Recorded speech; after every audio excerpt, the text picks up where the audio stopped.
Des fous? Des loups solitaires? Les spécialistes français du contre-terrorisme n'en croient rien. Pour eux, les djihadistes obéissent à un mode opératoire de nature quasi militaire. Pour pouvoir leur faire face, il nous fallait comprendre comment ils agissent, explique le colonel Hubert Bonneau, commandant du GIGN. Sur le plateau de Satory, au sein du groupe d'élite de la gendarmerie, une petite équipe animée par un jeune officier doctorant en sciences politiques, dont l'identité est couverte par le secret défense. Planche depuis 2012 sur la manière dont les terroristes agissent lorsqu'ils passent à l'action. Ils se sont confiés à l'opinion. Ces gendarmes pensent avoir compris ce qu'était la trame, la matrice de ces tueries planifiées, qui se répètent régulièrement, depuis les attaques de Bombay en 2008. Avec l'aide des unités antiterroristes étrangères, cette cellule a analysé les attentats, notamment ceux d'Inamena, Algérie, de Nairobi et de Garissa, Kenya, du Bardo et de Sousse, Tunisie.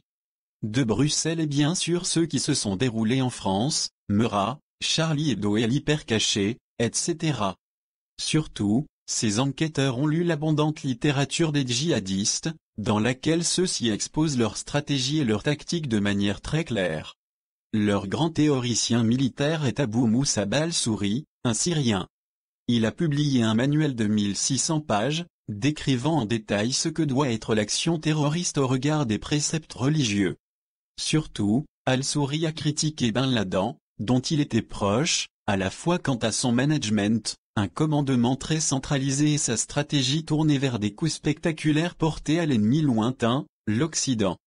Ces options ont provoqué une réaction militaire et policière très forte des États-Unis et de leurs alliés, aboutissant à l'affaiblissement d'Al-Qaïda, dont la mort de Ben Laden dans sa maison d'Abbottabad, Pakistan, en 2011, reste le symbole.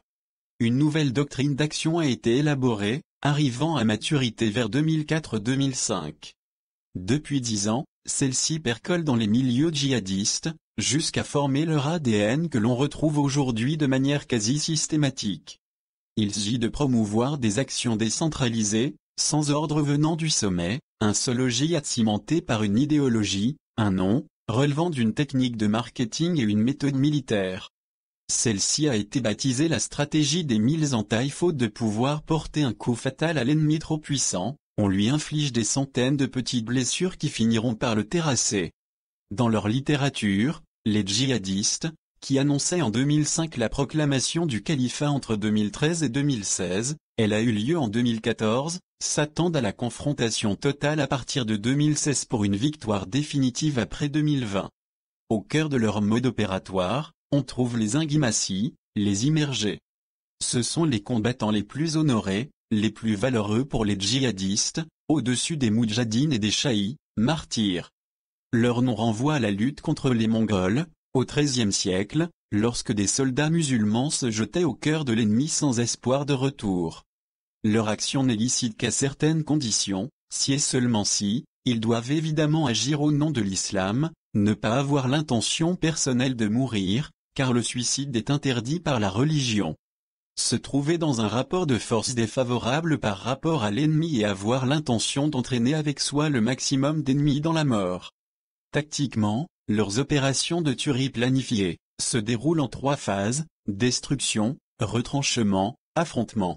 Les assassinats ont lieu durant un temps très court, entre 30 et 90 minutes, ce qui ne laisse pas de temps aux unités contre-terroristes pour intervenir.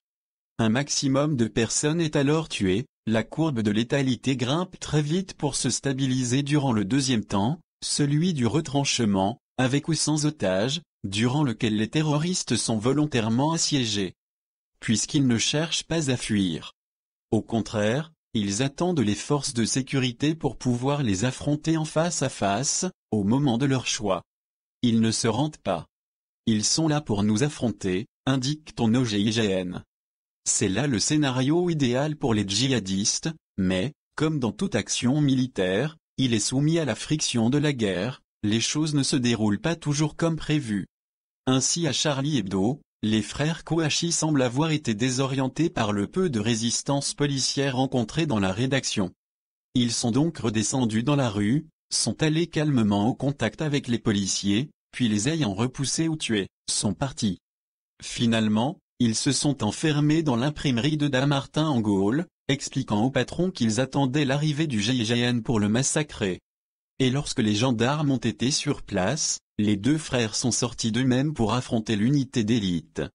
À Sousse, le jeune Tunisien n'a pas pu passer à la deuxième phase, retranchement, parce qu'il avait utilisé la totalité de ses munitions sur la plage, faisant ainsi preuve, en termes militaires, d'une mauvaise maîtrise du feu. À Saint-Quentin-Fallavier, Isère, Yacine Sali n'est pas parvenu à faire exploser les bonbonnes de gaz et d'acétone de l'usine Air Product. Son échec tactique explique sans doute le fait que l'action n'a pas été revendiquée. Au royaume du djihad, n'est pas un Guimassi qui veut. En revanche, les frères Kouachi le sont désormais bel et bien.